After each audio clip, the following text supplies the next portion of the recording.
গেছো, তখন সেইখানে গিয়া খুব ডিসেন্ট ওয়েতে এখানে প্রচারণা চালাতে পারো তোমার কার্ড বা লেটার হেডে। Advertising by signboard.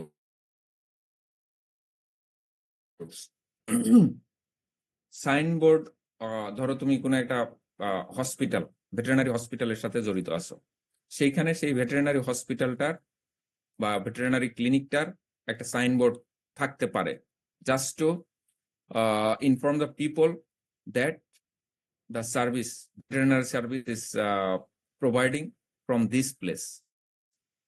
মানে কি, এই জায়গা থেকে ভেটেরিনারি সার্ভিস দেওয়া হয়, সেইটাকে ইন্ডিকেট করার জন্য একটা সাইনবোর্ড থাকতে পারে। সেই সাইনবোর্ডে অবশ্যই থাকবে হলো যে তোমার আওয়ার অফ অ্যাটেন্ডেন্স, কোন সময় রুগী দেখা হয়, telephone number of the practitioner.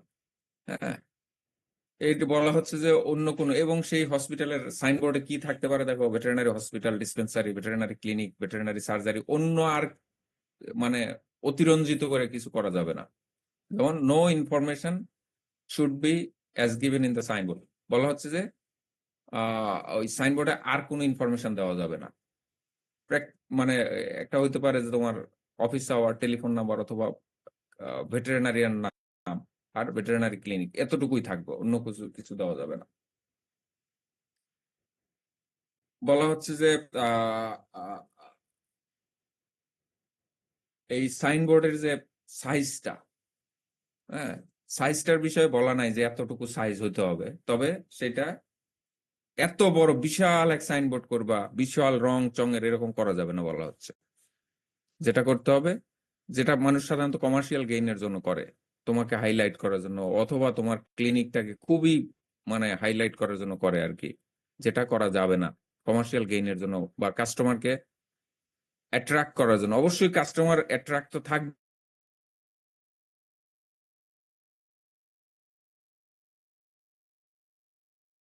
অনেক ক্ষেত্রে বলা হয় যে ওই সাইনবোর্ডের মধ্যে লিখে দেওয়া হয় এখানে হেয়ার ক্লিপিং করা হয়,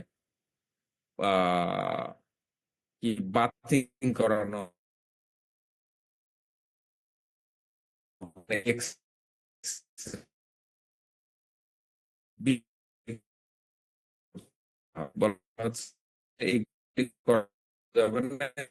এগুলি আসলে একজন কোয়াকের অ্যাক্ট জাহির করা, যে এইখানে এই পাওয়া যায়, ওই পাওয়া যায়, ওই সার্ভিস পাওয়া যায়। মানে কি, দেখবে যে গুলিস্তানে একটা ওষুধ যখন বিক্রি করে বা একটা পণ্য যখন বিক্রি করে, যারা বিক্রি করে, বিক্রেতা, হকার, তারা দেখবে যে এমন কথা বলতে থাকে ওইখানে, মানে এমন কোনো গুণ নাই যে ওইটার মধ্যে নাই। বুঝতে হবে যে হ্যাজ নাথিং উইথ ইট, তাই না? আর যেটা ভালো জিনিস, খুব বেশি বলতে হয় না সেই জিনিসকে, সেই জিনিসকে খুব বেশি প্রচার করতে হয় না। যদিও রিসেন্ট মার্কেটিং পলিসি চেঞ্জ হয়েছে সবকিছুর, আহ ওই গুলিস্তানের হকারিটা এখন আমাদের টিভি, টিভি তো এখন নাই, ফেসবুক, ইউটিউবে চলে আসছে। ইউটিউবের কোনো ভিডিও দেখতে গেলে আগে টিভিসি বা কমার্শিয়াল আসে, তাই না? দেখতে গেলে ওইটা চলে আসে। মানে প্রচারেই প্রসার এটা বলা হয়, পণ্য প্রচার করে, কিন্তু কিছু কিছু জিনিস প্রচার করা যাবে না, যেমন সার্ভিস।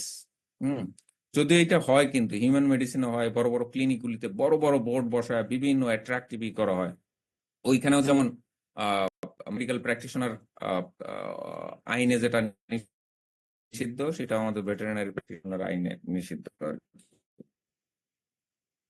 এইখানে যে এসেন্স, সেটা হচ্ছে কি, বেশি যদি প্রচার করে এই বাথিং করানো বা প্লাকিং করানো, তোমার সার্ভিসগুলি যদি মেনশন করে দাও, কিংবা এক্সরের ছবি, আলট্রাসোনোগ্রামের ছবি, এই সেই দিয়ে যদি অ্যাট্রাক্টিভ সাইনবোর্ড করো, সেটা বলা হচ্ছে যে এটা ওই ওই প্রতিষ্ঠানের কোয়ালিটি বা ওই ডক্টরের কোয়ালিটির চেয়েও, মানে তার কোয়ালিটি সেটা ইন্ডিকেট করে। তুমি মানে অন্য বিষয় দিয়ে তাকে অ্যাট্রাক্ট করতে চাচ্ছ, মানে কাস্টমারকে, সেটা কাস্টমার অবশ্যই অ্যাট্রাক্ট হবে তোমার কাজের দ্বারা, তোমার হ্যান্ড মানে এক্সপিরিয়েন্স বা তোমার হাতের যে যশ বা তোমার স্কিল, সেটার দ্বারা অ্যাট্রাক্টেড হবে, এবং সেইটাই ডিজায়ারেবল।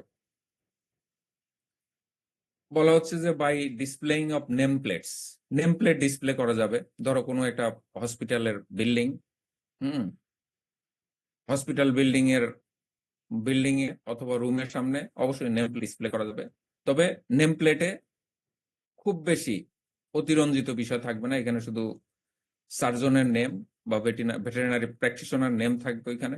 হুম, কোয়ালিফিকেশন থাকতে উল্লেখ করা যেতে পারে। হ্যাঁ, ডিবিএম, এমএস ইন মেডিসিন অথবা এমএস ইন সার্জারি লিখতে পারবা, কিন্তু যে ডিগ্রিটাই লিখবা ওইখানে কোয়ালিফিকেশনটা লিখবা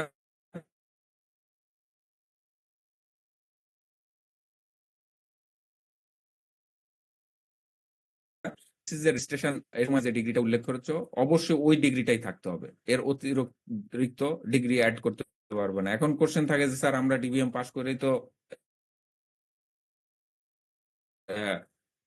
মানে কি বলে রেজিস্ট্রেশন নিয়ে নেই, আমাদের তো এমএস এর ডিগ্রি অমুক তমুক ডিগ্রির কোনো আর যোগ করার সুযোগ থাকে না। কিন্তু যোগ করার সুযোগ আছে, পরে গিয়ে তোমরা অ্যাড করে দিতে পারো এবং তোমাদের নেম প্লেটে অথবা ভিজিটিং কার্ডে এগুলি লিখতে পারো যখন ওইটা তুমি রেজিস্ট্রেশনে উল্লেখ করেছো, আবার গিয়ে পরে গিয়ে বলেছো আমরা এই ডিগ্রি কোয়ালিফিকেশন অর্জন করছে, আমাকে এটা রেজিস্ট্রি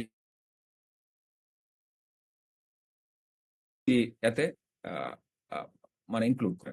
বলা হচ্ছে নেম প্লেটের সাইজ 18x18 ইঞ্চি এটার হবে। হুম, এবং ডিগনিফাইড এবং প্রফেশনাল স্টাইল হইতে হবে, খুব রংচঙা হওয়া চলবে। এছাড়া অপশনাল স্টেশনারি যেগুলো আছে সেগুলিতে কি নোট যে নোট পেপার কোনটা যেটার উপর প্রেসক্রিপশন লেখো অথবা ভিজিটিং কার্ড, এটাতে আহ আহ, এই জিনিসটা খুব বেশি বড় বড় অক্ষরে বা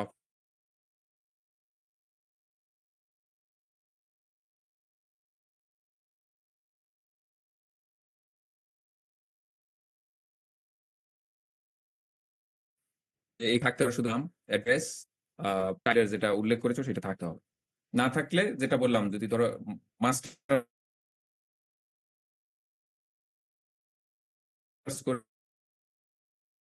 করেছো অথবা কোনো চেঞ্জ অফ অ্যাড্রেস বলতেছে যে তুমি যদি অ্যাড্রেস চেঞ্জ করো তাহলে লোকাল প্রেসে ব্রিফ নোটের মাধ্যমে এটা অ্যানাউন্স করতে পারবা। হুম, অথবা বোনাফাইড ওয়েতে তোমার যে ক্লায়েন্ট গুলি আছে তাদেরকে তুমি লিখতে পারো যে আমি তো এই এলাকায় উত্তরাতে আর বসতেছি না, আমি এখন মানে গুলশানে বসতেছি। তোমার যে সরি ক্লায়েন্ট আছে তাদের কাছে চিঠি লিখতে পারো, ইমেল করতে পারো, অথবা ফেসবুক যেগুলি আছে কমিউনিকেশন মিডিয়া সেগুলিতে অবশ্যই সেটা সৎ উদ্দেশ্যে ভালো উদ্দেশ্যে বোনাফাইড ম্যানারে হতে হবে, করতে হবে। আর আরেকটা বিষয় খুব গুরুত্বপূর্ণ, যখনই অ্যাড্রেস চেঞ্জ হবে কোনো ভেটেরিনারি মানে ক্লিনিক, অবশ্যই তোমরা জানো তো যে ভেটেরিনারি ক্লিনিক করার জন্য রেজিস্ট্রেশন লাগে, জানো তো এটা, তাই না? সেরকম আহ, তোমার অ্যাড্রেস যদি চেঞ্জ করতে চাও, মানে ওই প্রতিষ্ঠানের অ্যাড্রেস যদি চেঞ্জ করো, তাহলে অবশ্যই ভেটেরিনারি কাউন্সিলকে জানাইতে হবে। হুম, জানায় তারপর চেঞ্জ করতে হবে। ইমার্জেন্সি সার্ভিস এখানে বলা আছে যে ধরো কোনো একজন পার্সন আগের মতোই, আগে ওইটা আলাপ করছে যে কেউ একজন ধরো একটা পেশেন্ট ট্রিটমেন্ট করতেছে, কিন্তু কোনো একটা কারণে তাকে ঢাকা যেতে হচ্ছে অথবা কোথাও যেতে হচ্ছে ইমার্জেন্সি, অথবা অসুস্থ আছে, তখন ওই কেসটা তো ইমার্জেন্সি, তাই না? ওই পেশেন্টটা তো আর বসে থাকবে না ডক্টরের জন্য।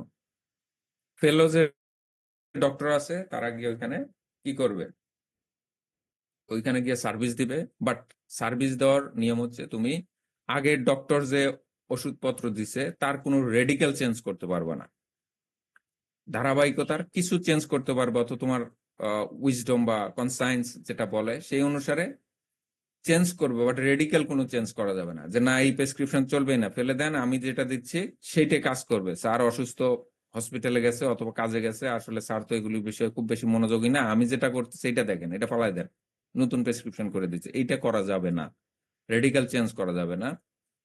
হ্যাঁ, এইটা।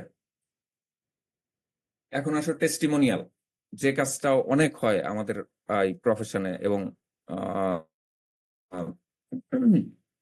হিউম্যান মেডিসিনে।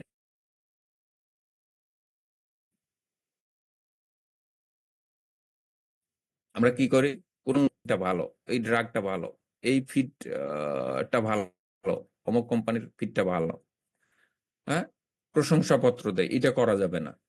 এটা করে তার সেলকে প্রমোশন করা যাবে না পার্টিকুলার কোম্পানিকে। তবে যেটা করতে পারো, ধর কোনো একটা কোম্পানির একটা ওষুধ খুব ভালো, সেটা নিয়ে তুমি ভেটেরিনারি জার্নালে লিখতে পারো। শুধুমাত্র ওই ড্রাগের কথা না, তুমি ওই ড্রাগের এফিকেসি, তোমার একটা পার্সোনাল রিসার্চ ওই ড্রাগ নিয়ে, সেটা ভেটেরিনারি জার্নালে অথবা কোনো সেমিনারে প্রেজেন্ট করতে পারো।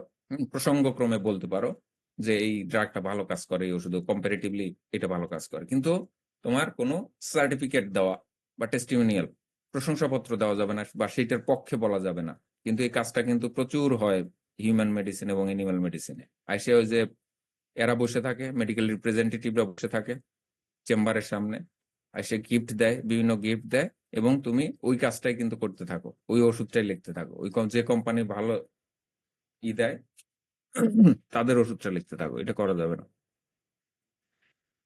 Number 16, guarantee cure. কোন ট্রিটমেন্টের ক্ষেত্রে, কিওরের ক্ষেত্রে তোমাকে গ্যারান্টি দেওয়া যাবে না যে এটা আনেন আমি 100% গ্যারান্টি এটা আমি ঠিক করে দিতে পারবো।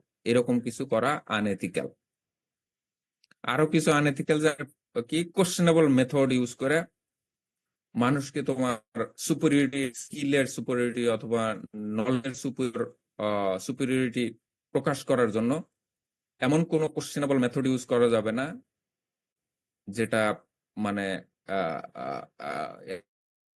Allowed in the code of ethics. যেমন আমি উদাহরণ বলতে পারি, তোমরা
এটা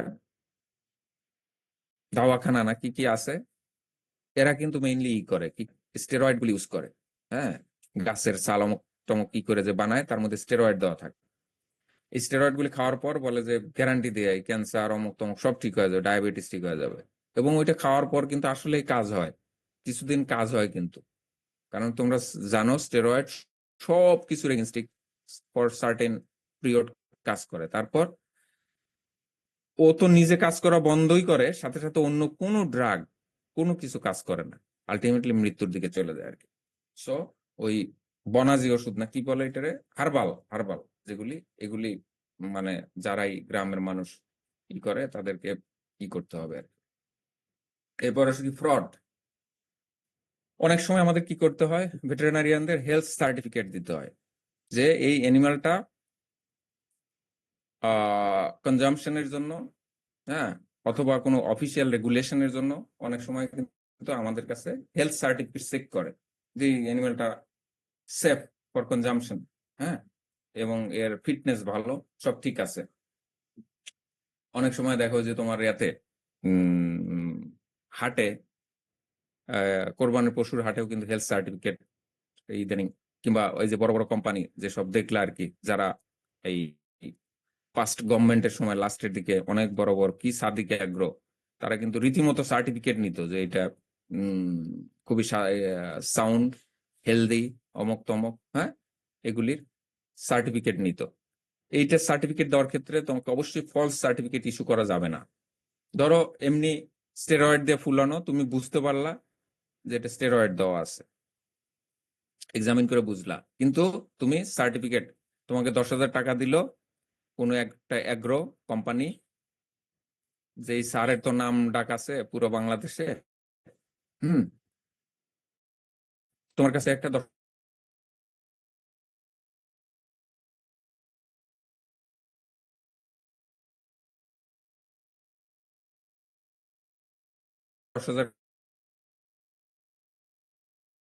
টাকার টাকা ফার্স্ট গভর্নমেন্ট ফল করার আগে কিন্তু এগুলি আস্তে আস্তে স্যার, এগুলো তো স্যার গরু দেশে আমদানি করা নিষিদ্ধ ছিল তখন। হ্যাঁ হ্যাঁ হ্যাঁ, এই বিভিন্ন আমাদের ধরনের ডিএলএস এর লোকেরা এটার সাথে জড়িত ছিল। এই কাজগুলি কিন্তু। আর একটা কেস ঘটে, 2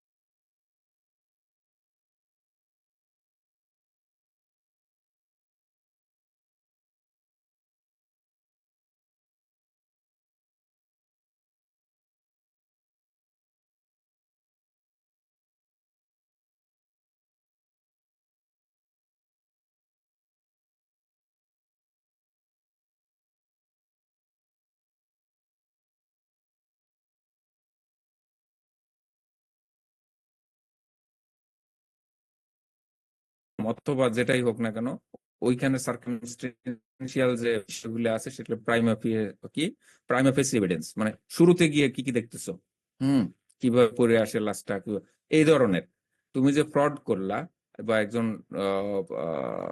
কি বলে ডক্টর, ভেটেরিনারিয়ান যে ফ্রড করলো, সেলারেতে টাকা নিয়ে বললো যে ভালো, এটা এটা কিন্তু ফ্রডের প্রাইম এফেসি এভিডেন্স, টাকা নেওয়াটা। তারপর তো আরো অনেক তদন্ত হবে, দেখবে যে তার সাথে ডিল হয়েছে, আরো অনেক বিষয় আসবে সেটা। সো এটা করা যাবে না, সেলার থেকে টাকা নেওয়া যাবে না যখন তোমাকে অপিনিয়ন নেওয়া হচ্ছে বা তোমার থেকে সার্টিফিকেট নেওয়া হচ্ছে কোনো এনিম্যাল সেলের সময়। ইলিগাল প্র্যাকটিস, সেটা কি, ধরো যে ইলিগাল কোনো কাজে আমরা যারা প্রফেশনে আছি হেল্প করব না।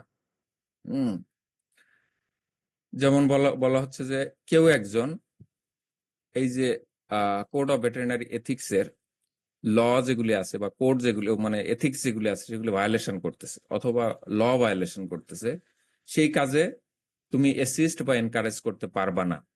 বরং তোমাকে কি করতে হবে, কেউ যদি ইলিগাল প্র্যাকটিস করে বা কোড ভায়োলেশন করে, কোড অফ এথিক্স ভায়োলেশন করে, তোমার ডিউটি হচ্ছে তুমি ভেটেরিনারি কাউন্সিলকে অথবা ভেটেরিনারি অ্যাসোসিয়েশনকে তুমি জানাবা এটা।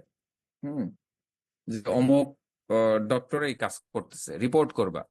তবে এইখানেও আবার কিন্তু বিষয় আছে, শত্রুতা বশবর্তী হয় তুমি কাউকে, মানে মেলাফাইড ওয়েতে করা যাবে না। এটা অবশ্যই বোনাফাইড, তোমার সৎ উদ্দেশ্য থাকবে, বোনাফাইড ওয়েতে তোমার করতে হবে, মেলাফাইড ওয়েতে না। মেলাফাইড ওয়েতে কি, যে ধরো এই সবুজ আর আরেকজনের সাথে গ্যাঞ্জাম আছে, তাইলে তুমি বললা গিয়ে যে ও তো এই প্র্যাকটিস করে, লিখিত অভিযোগ করলে। এইগুলি কিন্তু প্রচুর হয় বাংলাদেশের প্রেক্ষাপটে।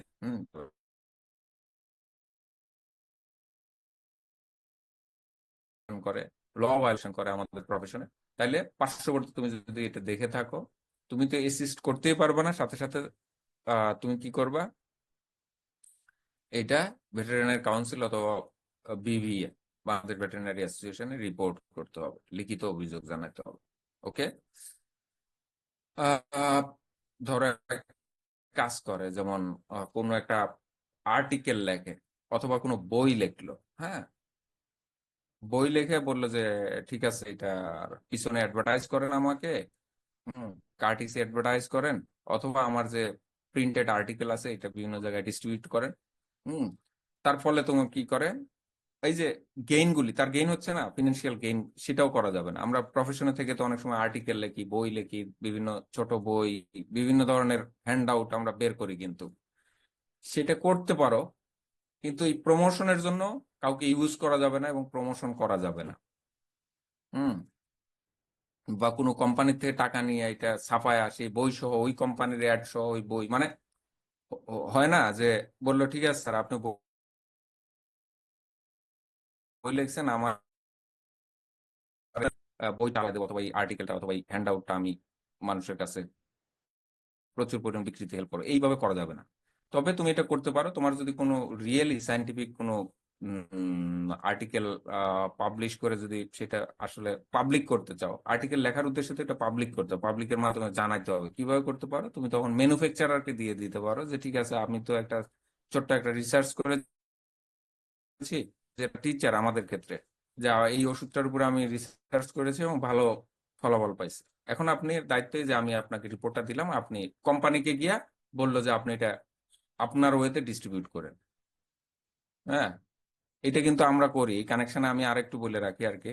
আহ, আমরা টিচাররা বই লিখে অনেক সময় কি করি, সাইফুলকে যোগাযোগ করলাম, সাইফুল তোমাকে তো আমি পড়াইলাম, আমি একটা এই ডগ ক্যাটের উপর একটা খুব সুন্দর বই লিখছি, বাংলাদেশে এরকম বই আর একটাও নাই।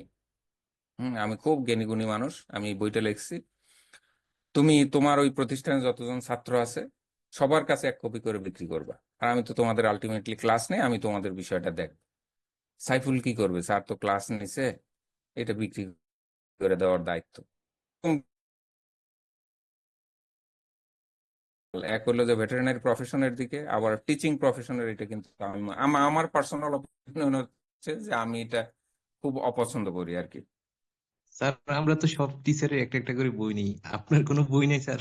না না, বই থাকলেও আমার বই থাকলেও সাইফুল আমি তোমাকে বলবো না, তুমি হয়তো অন্য বইতে জানবা যে এরকম স্যারের একটা বই আছে। জি স্যার। হ্যাঁ, কিছু এথিক্স তো মানতে হবে, বুঝো নাই? জি স্যার। টাকা কি সব জীবনে? না স্যার। তো না, আমি খুব মহান ব্যক্তি না, কিন্তু কিছু কিছু এথিক্স আমার স্টুডেন্টদেরকে জিজ্ঞেস করতে পারো, আমি মেনে চলার চেষ্টা করি। যেমন আমি মাস্টার্সে যখন ছাত্র পড়তে হয়, আমি বলি যে আমার সাথে কোনো ফেসবুকে পোস্ট দেওয়া যাবে না, আমি নিজেও ফেসবুক পছন্দ করি না, ওই টিটুকে জিজ্ঞেস করো। হ্যাঁ, যে আমার স্যার আজ তার জন্মদিন, আমার স্যারের আজ মানে বার্থডে, অমুক তমক, এগুলো আমার কাছে খুব হাস্যকর লাগে, বুঝছো? আমি পছন্দ হয় অনেকে, আমি আবার যারা করে তাদেরকে ক্রিটিসাইজ করতেছি না, দিস ইজ দেয়ার মানে চয়েস। কিন্তু আমি আমার ছাত্রকে বলে দেই, আহ মাস্টার্সের ছাত্ররা তো ক্লোজ থাকে, খুবই ক্লোজ থাকে, অল টাইম সামনেই বসে থাকে, তাদেরকে নিয়ে অনেক মজা হাসি ঠাট্টা করি, কাজ করি, বকা দেই, সবকিছু ঠিক আছে, কিন্তু প্রথম দিনই বলে দেই আমার রিলেটেড ফেসবুকে কোনো পোস্ট দিতে হলে অবশ্যই আমাকে জানায় দিতে হবে যে স্যার এই বিষয়ে একটা পোস্ট দে। সেটা আমার ধরো একটা আর্টিকেল পাবলিশ হলো, আমার ছাত্ররা জানে কিভাবে পোস্ট দিতে হবে, আমি তাদের বলে দিই। আমাকে গ্লোরিফাই করে একবারে আমার স্যার এই বিষয়ে কাজ করছে, অমক তমক, এই এত এতে পাবলিশ হয়েছে তার এই সেই, যেটা হয় আর কি, বুঝছো? জি হ্যাঁ, স্যার। ওরা আমাকে জিজ্ঞেস করে স্যার এটা পোস্ট দিতে পারবো কিনা, এটা পাবলিশ হয়েছে স্যার, পোস্ট দিতে পারবো? আমি তো বলছি যে পার্সোনাল কোন কিছু দিতে পারবে না, যে অমুক দিন এই যে কি বলে,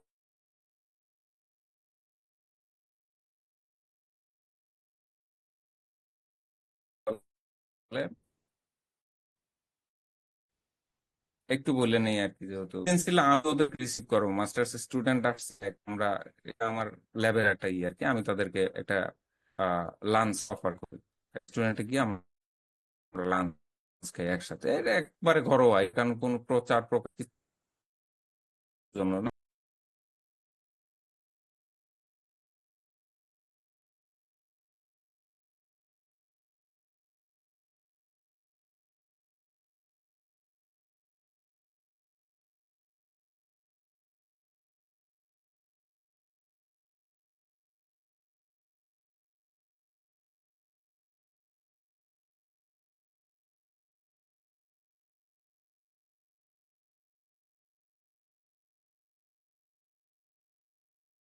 বললাম বই লিখলেও সাইফুলকে হয়তো একটা কার্ডসি কপি দেবো অথবা অন্য কাউকে, কিন্তু আমার মনে হয় রিকোয়েস্ট করবো না যে আমার বইটা বিক্রি করে দাও, আমি তোমাদেরকে দেখবো, আমি ক্লাস নিচ্ছি। যাক, তারপরে যারা করে, যে স্যাররা করে, তাদের নিজস্ব ই আছে, আমি সেটাকে ডিসঅনার করতেছি না, করতে পারে অবশ্যই, they have their right and they have their logic to do such. হুম, যাই হোক তাহলে এটা করা যাবে না। obligations and loyalty of the veterinarians.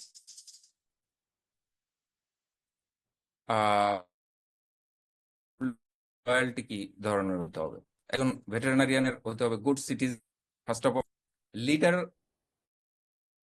In the movement of the advance to advance the community welfare, এবং তাকে প্রত্যেককেই, আমরা যে কমিউনিটি বিলং করি, ভেটেরিনারি কমিউনিটি বা প্রফেশন অথবা আমাদের স্মল অন্য কমিউনিটি যেটা আছে, সেটাতে লিডারের স্থান নিতে হবে। ওই লিডার না, কিন্তু আমি বলতেছি ওই লিডার না, জোর করে যায় দখল করা লিডার না। তোমার জ্ঞান গরিমা রেসপেক্ট, মানে তোমার ডিগনিটিটা এমন হইতে হবে। হ্যাঁ, বলো কি যেন? সঞ্জীব, হ্যাঁ সঞ্জীব কথা বলো, হ্যান্ড রেজ করেছো। সাইফুল, ও কি ভুল করে হ্যান্ড রেজ করলো? স্যার পসিবলি ভুল করে করছেন, নইলে স্যার এত আচ্ছা, কোনো কথা না। দেখো আমি বললাম যে গুড সিটিজেন হতে হবে এবং লিডার হতে হবে, সেটা ভেটেরিনারি প্রফেশনের কমিউনিটি ওয়েলফেয়ারের জন্য, অথবা তুমি যে কমিউনিটিতে বিলং করো সেই কমিউনিটিতে তোমাকে কি হতে হবে? লিডারের স্থান নিতে হবে। লিডারের স্থান মানে এই ধরনের না, বর্তমান প্রেক্ষাপটে যে লিডার জোর করে দখল, সেই ধরনের না। তোমার ডিগনিটি, নলেজ, স্কিল, তোমার পার্সোনালিটি দেখে যেন মানুষ রেসপেক্ট করে, এবং তুমি যেন ওই কমিউনিটিটাকে এবং বা ওই কমিউনিটির ওয়েলফেয়ারটাকে সমুন্নত রাখতে পারো, সেই ধরনের leadership. In mind you will be leader. হ্যাঁ, কিন্তু বর্তমানের যে লিডারের মতো না, কিন্তু আমি বারবার বলতেছি। আবার এইটাও করা যাবে না যে ভেটেরিনারি প্রফেশনের স্যার বলছে লিডার হইতে হবে, আমি লিডার হব, আর হাজবেন্ডদেরকে প্রত্যেকদিন গালিগালাজ করতে থাকবো আমার প্রফেশনকে সমুন্নত করার জন্য। এটাও করা যাবে না। হুম, আমি পার্সোনালি মনে করি এই কাজটা করা যাবে না। আমি কিন্তু বিইং ভেটেরিনারিয়ান, আমি আমার ছাত্রদেরকে সবসময় বলি হাজবেন্ডারি একটা প্রফেশন, তাই না? তারাও একটা প্রফেশন, একটা স্টাডি বিলং করে। তুমি তাদেরকে গালি দিবে, ওরা গালি দেখ, হ্যাঁ বলবে স্যার ওরা তো আমাদেরকে এটা বলে, আমার সাথেও আর্গু করে আমার স্টুডেন্টরা। আমি বলি যে আচ্ছা, এই দ্বন্দ্বটা তো অনেক আগে থেকে দেখতেছি চলতেছে এবং চলতেই থাকবে, কেন এই আননেসেসারি এর মধ্যে আমরা জড়াবো?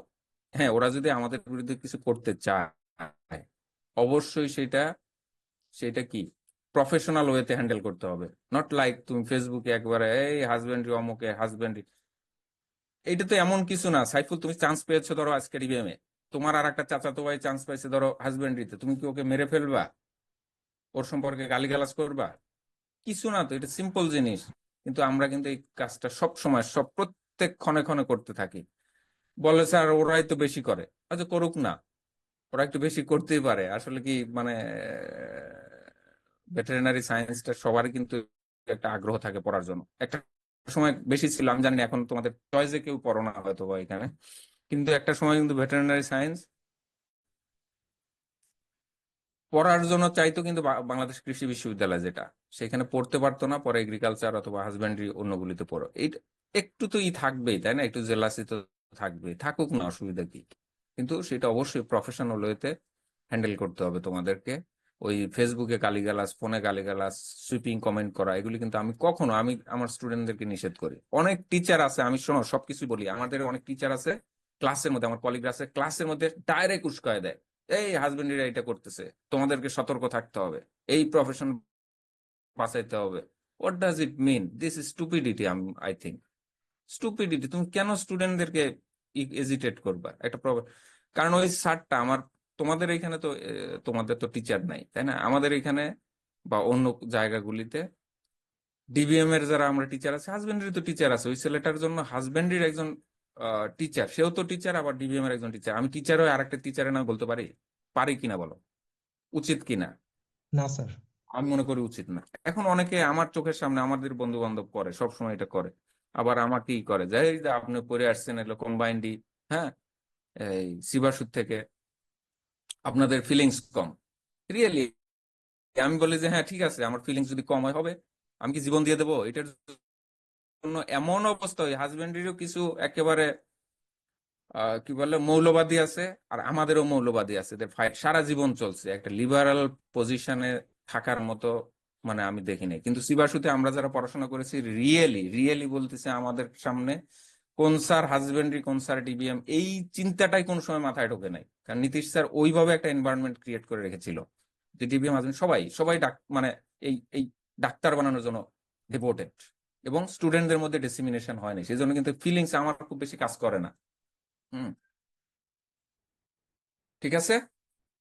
আর আমি যে বলতেছি, আমি বারবারই বলি তোমাদেরকে, আমি যে ধারণাটা তোমাদের মধ্যে বলি সেইটাই কিন্তু স্বতঃসিদ্ধ ধারণা না। তোমাদের পার্সোনাল অপিনিয়ন আছে, অন্য টিচাররা যেটা বলে সেটা তোমাদের কাছে হয়তো হবে নট নেসারিলি, তোমাদের যেটা ভাবনা আছে, অথবা টিচার যেটা বলে, তাদেরও লজিক। তুমি এইটা মনে করি, আমি এটা বলতেছি। হুম, ঠিক আছে। জি স্যার। এটা কি তোমাদের এখানে আছে না ডিবিএম না থাকার কথা, কারণ তোমাদের তো না স্যার টিচার আমাদের নাই, না থাকবেন না স্যার, তোমাদের কম্বাইন স্যার, এগুলি আছে এটা তো কম্বাইন্ড ডিগ্রি কম্বাইন থাকতে স্যার। না হবে। না, কম্বাইন্ড ডিগ্রি হইলেও আছে, অনেক জায়গায় আছে, যেমন পটুয়াখালীতে আছে, তারপর আমাদের ওইখানেও মানে স্যার বেশি হচ্ছে ওই গিয়া বাকরিতে আর যে পটুয়াখালীতে। পটুয়াখালীতে। আবার অন্য জায়গায় আচ্ছা স্টুডেন্টরা টিচারদেরকে করতে থাকে, হিমিলিয়েট করতে থাকে গোপনে, হ্যাঁ অমুক টিচার, হ্যাঁ আবার টিচাররা, অনেক টিচার, আবার এটাও সত্য, ডিবিএম হাজবেন্ডের অনেক টিচাররা ডিবিএম এর ছাত্রদেরকে করতে থাকে আর কি, হ্যাঁ। স্যার, এটা এমন কেন স্যার? এমন কেন, এটা ব্যাখ্যা করতে গেলে তোমাদের তো আকার ইঙ্গিতে বললাম অনেক কিছু আমি, হ্যাঁ। এখন তোমাদের বুঝে নিতে হবে এটা কি। আমি মনে করি যারা তোমরা এই যে এগুলি নিয়ে করে, আমি আমার পার্সোনাল অপিনিয়ন, এটা হীনমন্যতায় ভোগে বোধ, দুইটা গ্রুপেরই হীনমন্যতা, আমি এছাড়া আর কিছু বলতে পারি না। স্যার সমস্যাটা তো মূল গোড়ায় হচ্ছে গিয়ে বাংলাদেশ কৃষি বিশ্ববিদ্যালয়, ওইখান থেকেই তো যত সমস্যাটা। যাক, সমস্যা হোক, যা হোক হোক, আর কি বুঝছো তোমরা। এই যে কিছুদিন আগে এনিম্যাল হাজবেন্ডারি কাউন্সিল করতে চাচ্ছিল, মনে আছে তোমরা, এটা নিয়ে অনেক জি আন্দোলন স্যার, ছিল, আমি তো আমার ছাত্রদের। আমরাও গিয়েছিলাম ওই যে ও, তোমার তোমরাও ওখানে। গেছিলে? জি আচ্ছা, স্যার। ঠিক আছে। স্যার, আমার এটা যদি হইতো তাহলে আমাদের কি লাভ ছিল বা আমাদের কি লস ছিল, তোমাদের এটাই আমি কিছু এখন লাভ বলতে নাই, চাই না। তোমাদের শোনো, তোমাদের লাভ হলো কাউকে নেতা বানায় দিলা তুমি, তারা ধরো আমি তোমাদেরকে ডাক দিলাম, তুমি আমাকে নেতা বানায় দিলা, আমি নেতা হয়ে গেলাম। এটা হলো আমার লাভ, তোমাদের কোনো লাভ নাই, তোমরা এসে ওই ডিএলএস এর সামনে বাড়ি খাইলে, না খায় বসে থাকলে, এটা তোমাদের লাভ আর কি। ভেটেরিনারি এনিম্যাল হাজবেন্ডারি কাউন্সিল করতেছে, আমি লিডার, ধরো ঢাকায় বসে আছে, আমি জানি না এটা তারা তো অবশ্যই জানেন। ঠিক করতে পারে। যখন কাউন্সিলের একটা পাশ করার সময়, তখন তুমি ছাত্রদেরকে ডাক দিয়ে নিয়ে এসে রাস্তায় বসায় দিলে, এটা কি হওয়া উচিত? না স্যার, সাথে সাথে আমাদের টিচাররাও যাচ্ছি আমরা, চাকরি ভাই, এইটা হলো মানে তোমরা তো মনে করবে যে স্যার আসলে না। আমার ছাত্ররাও, আমি এইভাবে স্ট্রেট বলি, আমার ওই লাগে না এত, আমার এত লাগে না। আমার এই প্রফেশনাল স্ট্যান্ডার্ড আমি বজায় রাখা, আমি মনে করি অন্যভাবে করা যায়। ডিবেট থাকবে, তবে মারামারি করে না, হ্যাঁ। ওই যে কি বলে, তোমার উইজডম, ডিগনিটি, হ্যাঁ, পার্সোনালিটি, এগুলি দিয়ে তুমি তোমার লাইক এ সিভিলাইজড ঝামেলা, পারসন স্যার। হ্যাঁ অবশ্যই সেটা তুমি করতে পারো আর কি। তার মানে আবার এইটাও না যে তোমার এই ইটাকে, একটু প্লিজ আমি আসতেছি।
বেসরকারি একটা অ্যাড থেকে, তারা আবার লিখতে পারে না, এগুলি ওইগুলি করা যাবে না আর কি। ফির ক্ষেত্রে দেখো, যারা গভর্নমেন্ট ভেটেরিনারিয়ান, তাদের ফির ক্ষেত্রে কিন্তু গভর্নমেন্ট একটা রেগুলেশন আছে যে এত টাকার বেশি চার্জ করা যাবে না, যদিও এটা মানে না, কিন্তু একটা কিন্তু বলা আছে বিবিসি থেকে যে যারা গভর্নমেন্ট ভেটেরিনারিয়ান তাদের জন্য চার্জটা এত রেঞ্জের মধ্যে হতে হবে। হ্যাঁ, যেমন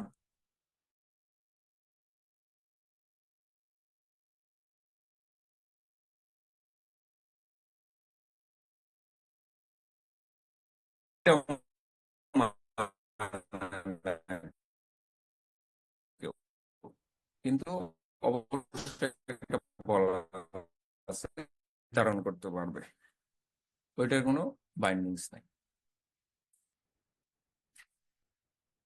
এরপর হচ্ছে ডিসপিউটস। বলা হচ্ছে যে এই প্রফেশনের ভিতরে যারা থাকবে কোনো আনডিজায়ারেবল ডিসপিউটে জড়াবে না, রাদার কি করবে, ডিসপিউট গুলি সেটেল করতে হেল্প করবে। ধরো কোনো একজন ভেটেরিনারিয়ানের সাথে আরেকজন ভেটেরিনারিয়ানের কোনো সমস্যা কোনো একটা বিষয় নিয়ে, সেটাকে উস্কায় দেওয়া যাবে না বা কোনো একটা সাইড নেওয়া যাবে না, রাদার সেটা সেটেল করে দেওয়ার ব্যবস্থা করতে হবে। যদি মনে করো সেটা ভেটেরিনারি কাউন্সিলে জানাইতে হবে এবং তাদের পরামর্শ নিয়ে এই বিষয়টা ডিসপিউটটা সেটেল করতে হবে। এরপর হচ্ছে কি, দা ইউজ অফ কোয়ালিফিকেশনস। এই কথাটা আগেই বলেছি যে তোমার কোনো কোয়ালিফিকেশন যদি ইউজ করতে যাও তাহলে কিন্তু কি করতে হবে, সেটা অবশ্যই তো তোমার ধরো এমএস লিখলা, তুমি ডিবিএম করে রেজিস্টার্ড হয়েছো, ওখানে উল্লেখ আছে dBm from Gopalganj science and technology university, এটা লিখতে পারবা। কিন্তু তুমি বাই দিস টাইম মাস্টার্স করেছো, এটা কিন্তু আবার ইয়াতে কাউন্সিলে জানাইতে হবে আর এন্ট্রি করতে হবে, পরে তুমি এটা লিখতে পারবে। তারপরে veterinary surgeon and the law. অনেক সময় আইনের জন্য তোমাকে ডাকা হতে পারে, কোনো একটা উইটনেস বা তোমার কি বলে কোনো সার্টিফিকেট দেওয়ার জন্য, কোনো বিষয়ে একটা সার্টিফিকেট ইস্যু করার জন্য, অপিনিয়ন জানার জন্য তোমাকে কিন্তু কল করতে পারে কোর্ট থেকে। যে এই একটা ধরো একটা গরু মারা গেছে, সেটার পোস্টমর্টেম করে তুমি তার রিপোর্ট দিবে, সার্টিফিকেট দিবে, কোর্ট তোমাকে ডাকতে পারে যে এই কেসটার তুমি একটা সার্টিফিকেট দাও, এবং সেটা কিন্তু লিগ্যাল বাইন্ডিংস আছে, তোমাকে দিতে হবে, তুমি বলতে পারবে না যে না আমি এটা করবো না। সাধারণত এগুলি প্রাইভেট ভেটেরিনারিয়ান করে না, এটা গভর্নমেন্ট ভেটেরিনারিয়ানের কাজ এই সার্টিফিকেট ইস্যু করা লিগ্যাল কেসে। সেই সার্টিফিকেটটা অবশ্যই কি হতে হবে,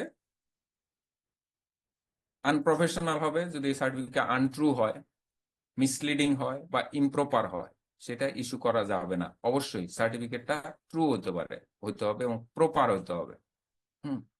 ট্রুথফুলনেস থাকতে হবে। এখানে অনেক সময় কি করে, টাকা খেয়ে, একটা পক্ষে টাকা খেয়ে এটা কিন্তু সার্টিফিকেট কি করে, চেঞ্জ করে। ডাক্তারি প্রফেশনে ওই কাজটা আছে, পোস্টমর্টেম রিপোর্ট চেঞ্জ করে দেয় টাকা খায়, তাই না, যেন কেসটা হালকা হয়ে যায় অথবা খুব বেশি ভারী হয়ে যায়। এই কাজটা করা যাবে না। Professional secrecy. ধরো কোনো পেশেন্টের কোনো বিষয় তুমি জেনে ফেললা, কোনো একটা রোগ সম্পর্কে জেনে ফেললা, তাই না, এটা কিন্তু কোন confidential information to you regarding the patient information. কোনো একটা পেশেন্ট কোনো একটা রোগে ধরো আক্রান্ত, সে ফর এক্সাম্পল তোমার বিড়ালটা টিউবারকুলোসিস আক্রান্ত, তুমি মানে একজনের বিড়াল তুমি জানতে পারলা, টিউবারকুলোসিস জানার পরে তোমার ডিউটি হবে এটা মানে কনফিডেন্সিয়াল রাখা এবং ওই ওনারকে জানানো বা ওই ওনারের কোনো অথরাইজ পার্সনকে জানানো, যদি দরকার পড়ে, ওনার যদি না আসতে পারে তাকে জানানো যে এটা টিবি হয়েছে। যাকে তাকে বলা যাবে না যে এটা টিবি হয়েছে, এবং তোমাকে এটা পাবলিক প্যানিক তৈরি করা যাবে না। তবে যেসব কেসগুলি আছে এনিম্যাল অ্যাক্টের আওতায়, ডিজিজ অ্যাক্টের আওতায়, আমরা আগে পড়েছি এতে কি বলে ফরেন্সিক মেডিসিনে, তাই না, বা যেগুলি অর্ডিন্যান্স বা অ্যাক্ট বা রেগুলেশনের আন্ডার পরে, পাবলিক ওয়েলফেয়ার আছে বা পাবলিক হেলথের সাথে রিলেটেড, সেগুলি কিন্তু অবশ্যই ডিসক্লোজ বা ডিসভালস করতে হবে বা ডিসক্লোজ করতে হবে প্রপার ওয়েতে। প্রপার অথরিটির কাছে জানাইতে হবে। ওই ওনারকে যেমন জানাইতে হবে, প্রপার অথরিটিতে, পাবলিক হেলথের যদি কোনো ইস্যু থাকে, অথবা এই যে অ্যানিমাল অ্যাক্ট গুলি পড়েছো যেগুলি নোটিফাইয়েবল ডিজিজ, সেগুলি অবশ্যই নোটিফাই করতে হবে প্রপার অথরিটির কাছে, কিন্তু জনে জনে এগুলি প্যানিক তৈরি করা যাবে না, এটা একটা কনফিডেন্সিয়াল বিষয়। এভিডেন্স, যেটা বললাম যে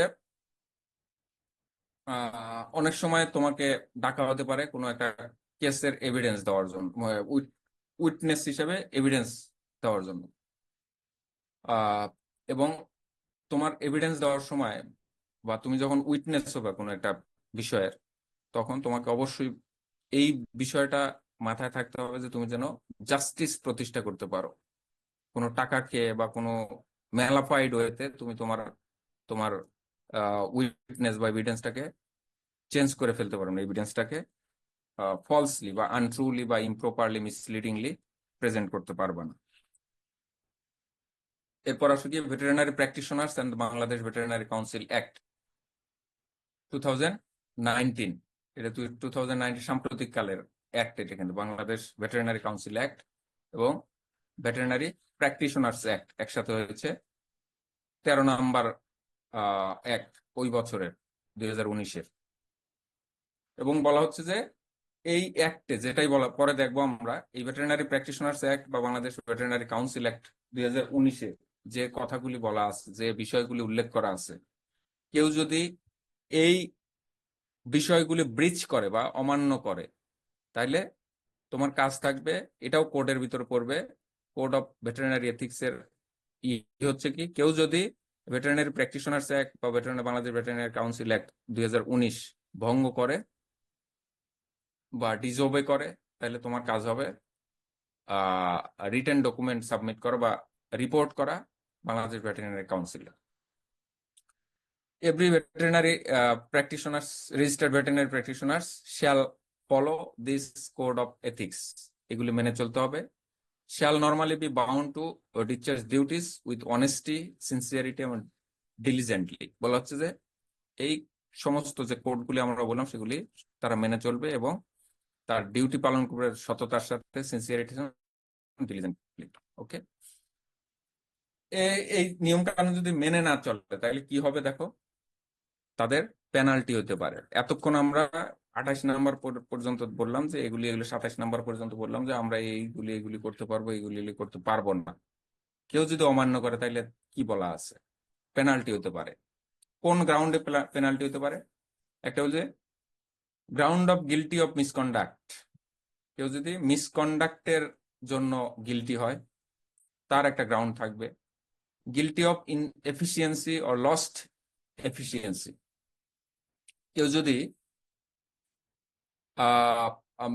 ইনএফিসিয়েন্সি মানে ট্রিটমেন্টের এফিসিয়েন্সি শো করতে পারলো না, তার জন্য সে পেনাল্টির আওতায় আসতে পারে। অথবা কেউ যদি করাপশন করে বা করাপ্ট প্রমাণিত হয়, তার গ্রাউন্ডে তার পেনাল্টি হতে পারে। পেনাল্টিগুলি কি দেখো, দুই ধরনের পেনাল্টি হতে পারে, মাইনর পেনাল্টিস এবং মেজর পেনাল্টিস। মাইনর পেনাল্টিস এর মধ্যে সেন্সার মানে নিন্দা করা, ভর্ৎসনা করা, এটা হতে পারে। অথবা হতে পারে withholding of the vet practice for a specified period. একটা নির্দিষ্ট টাইমের জন্য বলা হলো যে তুমি 6 মাস প্র্যাকটিস করতে পারবে না, এই মিসকন্ডাক্ট করেছো অথবা এই ইনএফিসিয়েন্সি দেখাইছো অথবা এই করাপশন তুমি করেছো, তাহলে তোমাকে নিন্দা করা হলো, সাথে তুমি 6 মাস প্র্যাকটিস করতে পারবে না। এটা কি মাইনর পেনাল্টিস। মেজর পেনাল্টিস হচ্ছে কি তোমার রেজিস্ট্রেশন রিকল করা বা ক্যান্সেল করা। এনকোয়ারি প্রসিডিওর কিভাবে, এগুলি তো এমনি এমনি করা যাবে না, তাই না? এটা কারা করবে? এটা veterinary practitioner Bangladesh veterinary council act এ বলা আছে যে, সেকশন 28-এ বলা আছে যে 3 সদস্য বিশিষ্ট একটা কমিটি করবে বাংলাদেশ ভেটেরিনারি কাউন্সিলের প্রেসিডেন্ট এই এনকোয়ারি করার জন্য, আসলে সে মিসকন্ডাক্ট করেছে কিনা, ইনএফিসিয়েন্সি দেখিয়েছে কিনা অথবা করাপশন করেছে কিনা, সেইটা তদন্ত করার জন্য ভেটেরিনারি কাউন্সিলের প্রেসিডেন্ট 3 সদস্যের একটা কমিটি করে দেবে, সে এটার এনকোয়ারি করবে। আর সর্বশেষে বলা আছে যে এই যে আমরা এতগুলি কোড অফ ভেটেরিনারি এথিক্স দেখলাম, সেগুলির সংশোধন হতে পারে, সংযোজন হতে পারে অথবা অল্টারেশন হতে পারে, যদি কাউন্সিল মনে করে। শুরুতেই বলছিলাম এটা কিন্তু country specific, time specific, situation specific এই কোডগুলি। কোনো সময় যদি ভেটেরিনারি কাউন্সিল মনে করে, বাংলাদেশ বিবিসি যদি মনে করে, বাংলাদেশ ভেটেরিনারি কাউন্সিল মনে করে যে এই কোড অফ এথিক্সটা অ্যামেন্ডমেন্ট করা দরকার।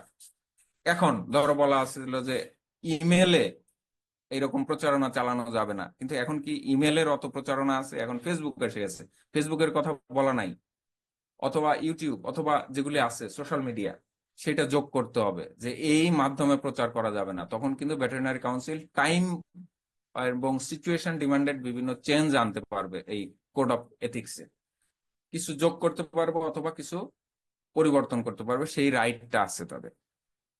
তবে অবশ্যই সেই পরিবর্তনটা হইতে হবে এই প্রফেশনের গুড ইমেজ এবং রেপুটেশনটাকে প্রমোট করার সাথে সঙ্গতিপূর্ণ। এরপর দেখো Bangladesh veterinary council act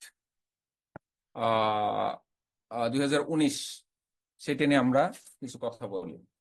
Bangladesh veterinary council act 2019, এটা বারবারই বলতে 2019-এর এটা 13 নম্বর অ্যাক্ট। আমি মনে করি যে সাম্প্রতিক কালে আমাদের ভেটেরিনারি কাউন্সিল যেটার একটা হয়েছে, veterinary practitioners act and the Bangladesh veterinary council act 2019, এটা একটা যুগান্তকারী পদক্ষেপ। আমি মনে করি যারা ভেটেরিনারি প্রফেশনে যারা লিডার কাজ করে তারা খুব একটা ভালো কাজ করছে, কারণ এটা ছিল 82 সালের একটা অর্ডিন্যান্স আকারে কাউন্সিল চলতো, 82 সালের অর্ডিন্যান্স আকারে, সেটাকে এখন অ্যাক্ট আকারে করেছে সাম্প্রতিককালে 2019 সালে।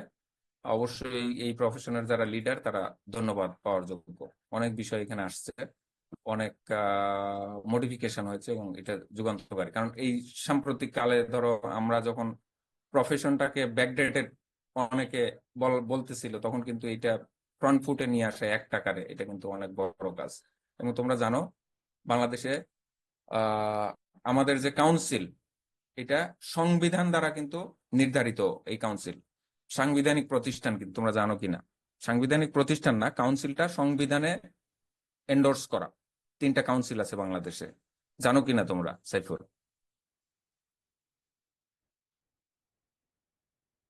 হ্যালো, জি স্যার। খুব পাওয়ারফুল একটা কাউন্সিল কিন্তু বাংলাদেশ ভেটেরিনারি কাউন্সিল। হ্যাঁ,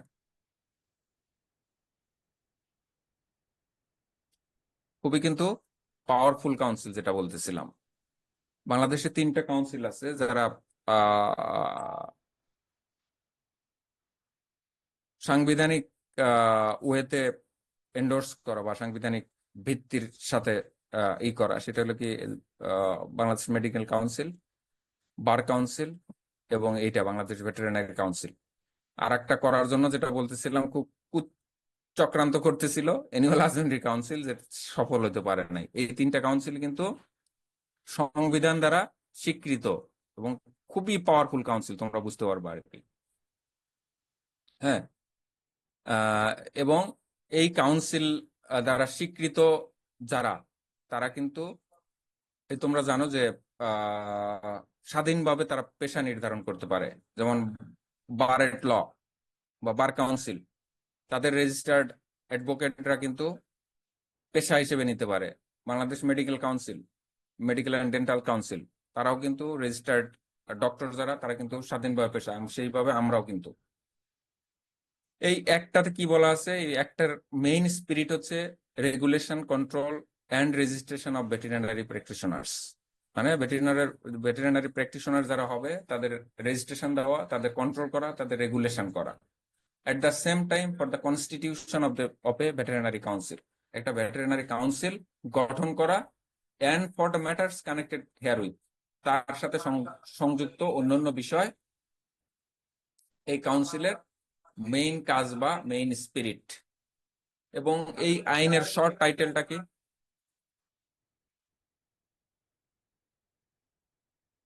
এই মানে অ্যাক্টের শর্ট টাইটেল হচ্ছে কি? দা বাংলাদেশ ভেটেরিনারি কাউন্সিল অ্যাক্ট 2019। এর মধ্যে ডেফিনেশন, একটা প্যারাভেট, যারা ভেটেরিনারিয়ান, আমরা শর্টে যারা তাদেরকে ভেট বলি বা প্যারাভেট বলি, তারা কারা হবে?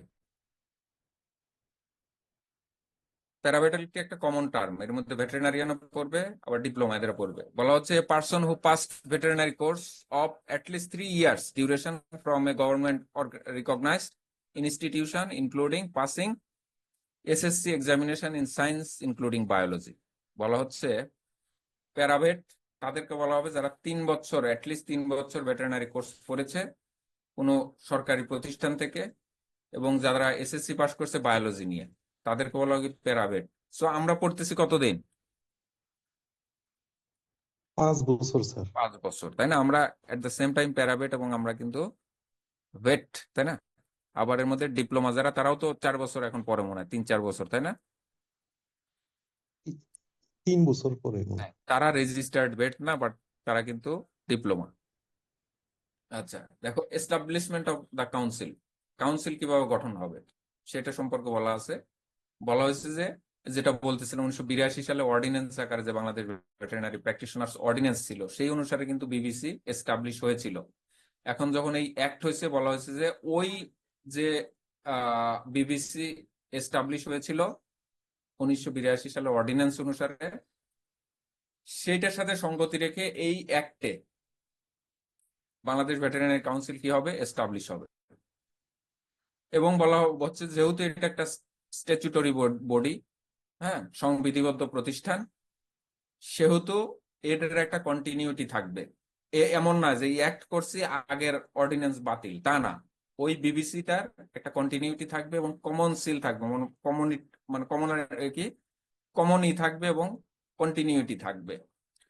And it shall have the power to acquire, possess and transfer both movable and immovable. বলা হচ্ছে যে আগে যে অর্ডিন্যান্সের অধীন বিবিসির যত সম্পদ ছিল অথবা দালিলিক দাপ্তরিক বিষয় ছিল, সবগুলি এই অ্যাক্টের আন্ডারে যে বিবিসি এস্টাবলিশ হবে তার অধীনে চলে আসবে। বুঝতে পেরেছো কিনা? মানে ওই অর্ডিন্যান্সের সময় বিবিসি যেমন ছিল সেটার কন্টিনিউটি থাকবে এই অ্যাক্টের আন্ডারে, এবং যত সম্পদ, সেটা হতে পারে তোমার স্থাবর অস্থাবর সমস্ত সম্পদ, এই অ্যাক্টের আন্ডারে ওই বিবিসির, এই এখন যে বিবিসি প্রতিষ্ঠিত হবে এই আইনের দ্বারা সমস্ত কিছু প্রাপ্ত হইবে, এটা বলা হচ্ছে।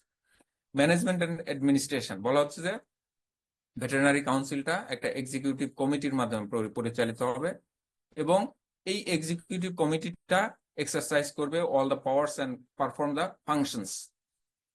এবং এই এক্সিকিউটিভ কমিটিটা অ্যাপ্রুভ করবে কে? Council itself. হ্যাঁ, এরপর আসা হচ্ছে কি কনস্টিটিউশন অফ দ্য কাউন্সিল।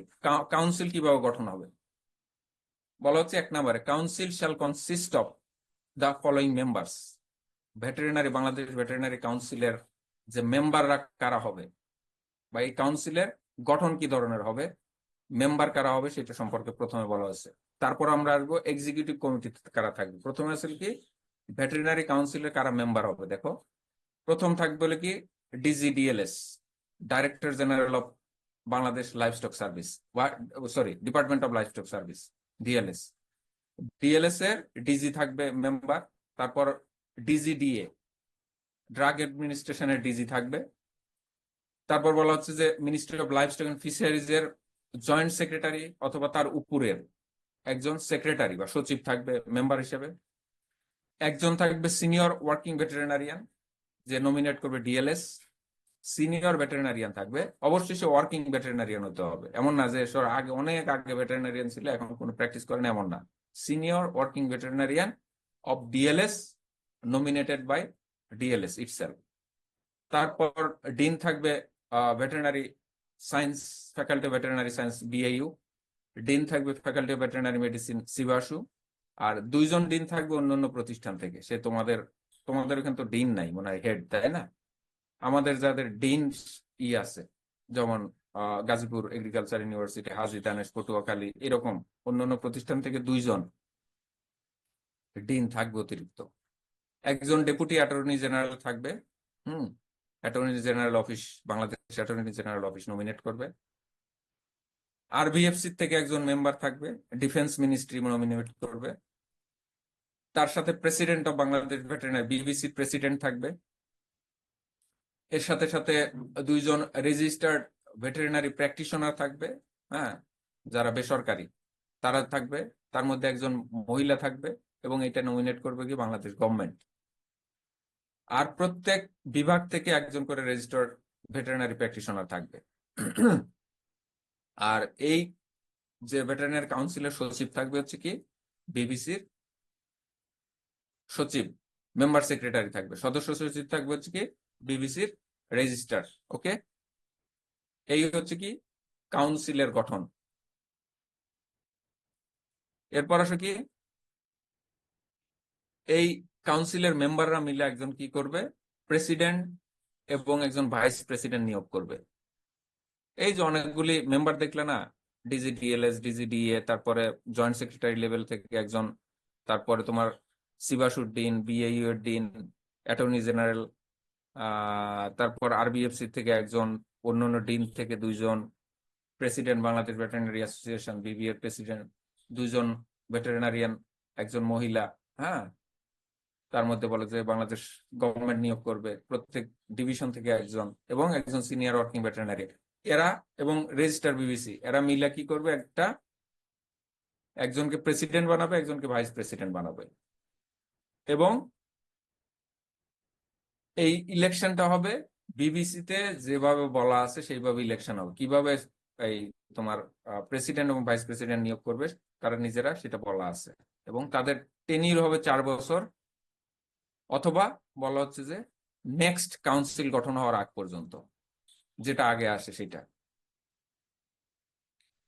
তবে বলা হচ্ছে বাংলাদেশ গভর্নমেন্ট যে কোনো সময় ভেটেরিনারি কাউন্সিলের প্রেসিডেন্ট এবং ভাইস প্রেসিডেন্টকে ডিসমিস করতে পারে কোনো কারণে।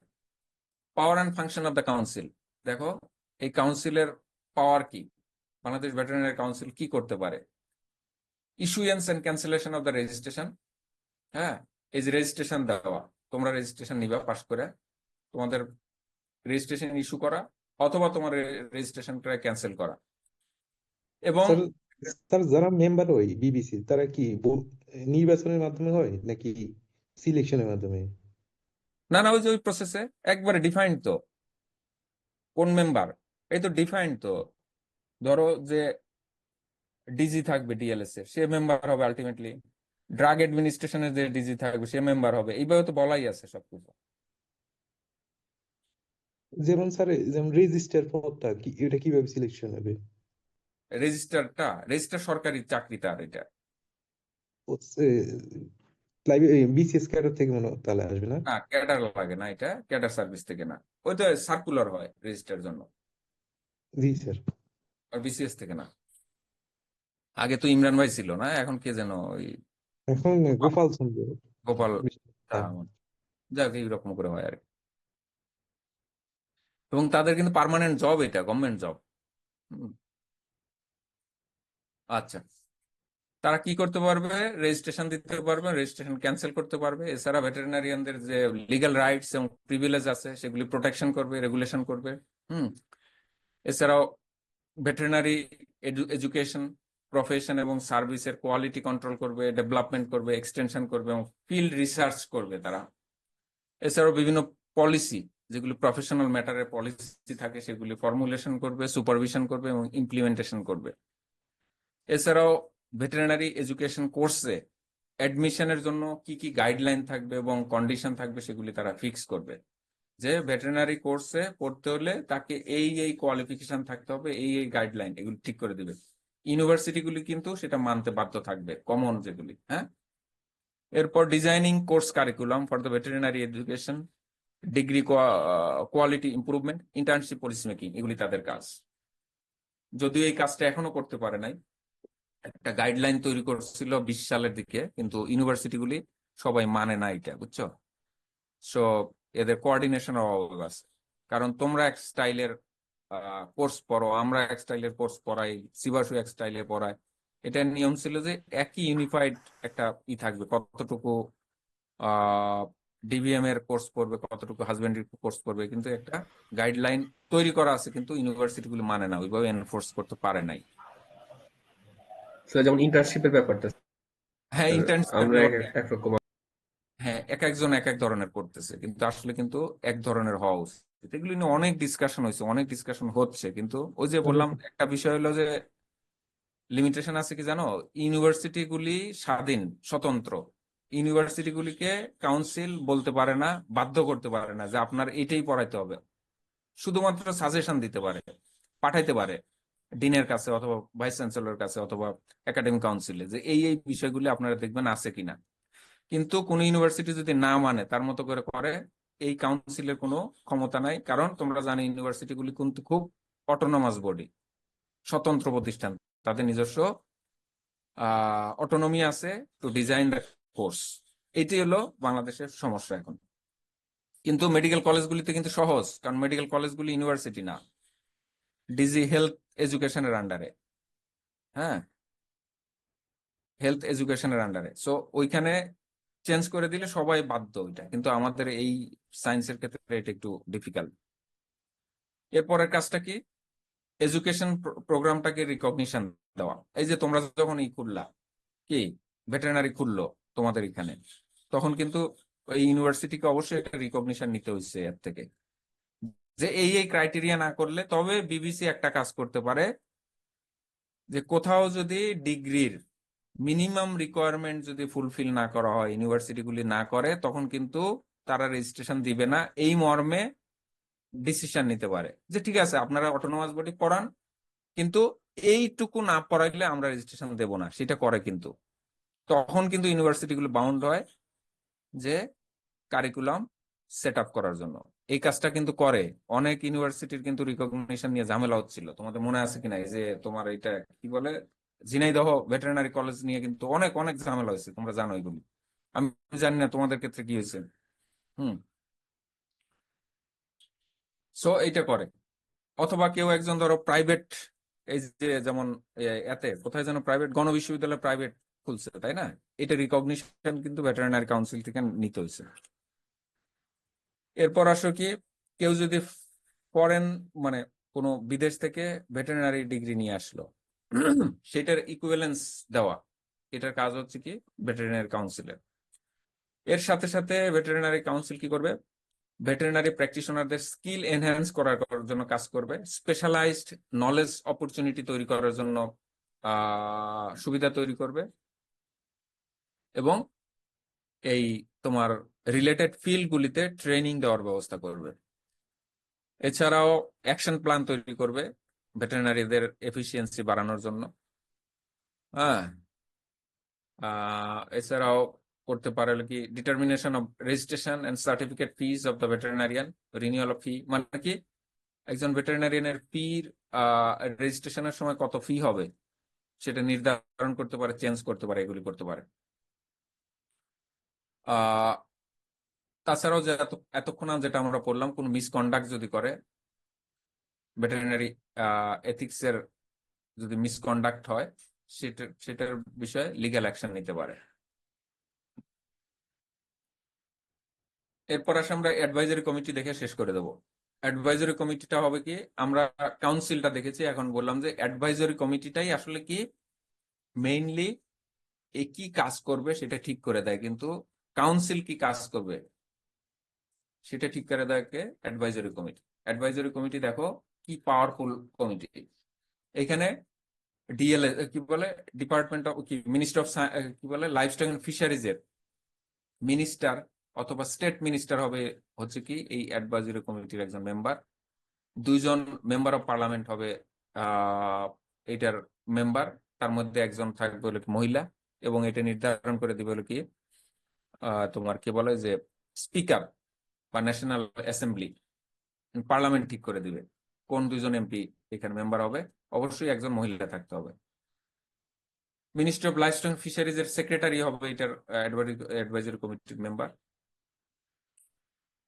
4 জন registered veterinary members nominated by the government এর মেম্বার হবে। তার মধ্যে একজন হবে কি a former president of the BVC, আগের প্রেসিডেন্ট যে ছিল বিবিসি ভেটেরিনারি কাউন্সিলের প্রেসিডেন্ট ছিল, সে একজন মেম্বার হবে। কোন ইউনিভার্সিটির ভাইস চ্যান্সেলর যদি ভেটেরিনারি হন, অথবা ডিন যদি ফ্যাকাল্টির ডিন যদি অবশ্যই ভেটেরিনারিয়ান হতে হবে, সে এটার মেম্বার হবে একজন। রিটায়ার্ড ডিজি ডিএলএস এটার মেম্বার হবে, এবং former president of the veterinary association সে হবে এটার মেম্বার। এই 4 জন মেম্বার হবে। অ্যাডভাইজারি কমিটির কাজ কি হবে? অ্যাডভাইজারি কমিটি তাহলে বুঝতে পেরেছো, মিনিস্টার অথবা স্টেট মিনিস্টার, মন্ত্রী অথবা প্রতিমন্ত্রী, তোমার মৎস্য পশু সম্পদের, তারপর 2জন এমপি, সেক্রেটারি মৎস্য প্রাণী সম্পদের, এবং 4জন মেম্বার বললে একজন ভাইস চ্যান্সেলর অথবা একজন ফর্মার বিবিসির ফর্মার প্রেসিডেন্ট, ভাইস চ্যান্সেলর অথবা ডিন, রিটায়ার্ড ডিজিডিএলএস, এবং বিভিএ ভেটেরিনারি অ্যাসোসিয়েশনের ফর্মার প্রেসিডেন্ট। অ্যাডভাইজরি কমিটি দেখো কাজ কি? The member secretary of the council shall provide secretarial assistance to the advisory committee. এই অ্যাডভাইজরি কমিটিতে থাকবে, এর সাচিবিক কাজটা করবে কে? ওই যে কাউন্সিলের মেম্বার সেক্রেটারি, সে কে ছিল? Registrar of the veterinary council, Bangladesh veterinary council, Gopal Saha নাম ধরে বলি। সে হবে কি সেক্রেটারিয়াল অ্যাসিস্ট্যান্স প্রোভাইড করবে ফর দিস অ্যাডভাইজরি কমিটি। বলা হচ্ছে বছরে একবার অন্তত অ্যাডভাইজরি কমিটি বসবে, মিটিং করবে। এবং advisory committee council may from time to time seek advice and guidance for the advisory committee. এই যে বললাম না, কাউন্সিল কাজ করার জন্য মাঝে মাঝে এই অ্যাডভাইজরি কমিটি থেকে পরামর্শ নিবে। বছরেতে একবার মিটিং হবে, সেই মিটিং থেকে কাউন্সিল পরামর্শ নিবে। এট দ্য সেম টাইম কাউন্সিল যদি মনে করে টাইম টু টাইম এই অ্যাডভাইজরি কমিটি থেকে তারা ভেটেরিনারি প্রফেশন রিলেটেড অ্যাক্টিভিটিস এবং কোয়ালিটি সার্ভিস প্রোভাইড করার জন্য অ্যাডভাইস নিতে পারে। আর এই মিটিং এর কোরাম হওয়ার জন্য অবশ্যই 1/3 মেম্বার থাকতে হবে অ্যাডভাইজরি কমিটি মিটিং করার জন্য। এবং এই অ্যাডভাইজরি কমিটিটা 4 বছরের জন্য হবে। কোন মেম্বার যদি চায় অ্যাডভাইজরি কমিটিতে থাকবে না, তাকে চিঠি দিয়া, এক্সিকিউটিভ কমিটির চেয়ারম্যানকে চিঠি দিয়া সে রিজাইন দিতে পারে। আমার মনে হয় এতটুকুই ফাঁকা আজকে। ঠিক আছে সাইফুল, কোন কোশ্চেন থাকলে বলো।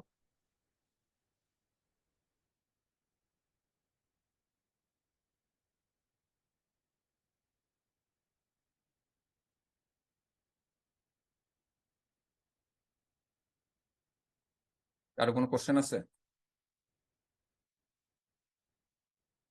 তাহলে শেষ করি সাইফুল। জি স্যার, কোশ্চেন নাই স্যার, কালকে তাহলে করবে ক্লাস? শেষ করুন স্যার। হ্যাঁ হ্যাঁ স্যার, করতে পারবো আমরা। আচ্ছা, 11টায় সেম টাইম, ঠিক আছে। জি স্যার, ঠিক আছে। ঠিক আছে, আল্লাহ হাফেজ। আসসালামু আলাইকুম। অ্যাটেন্ডেন্সটা দিয়ে রাখো। ওই যে মিম কে দিতে বললো, মিম, তাহলে মনে জি, থাকবে। আমি স্ক্রিনশট নিয়েছি। আচ্ছা ঠিক আছে, ঠিক আছে।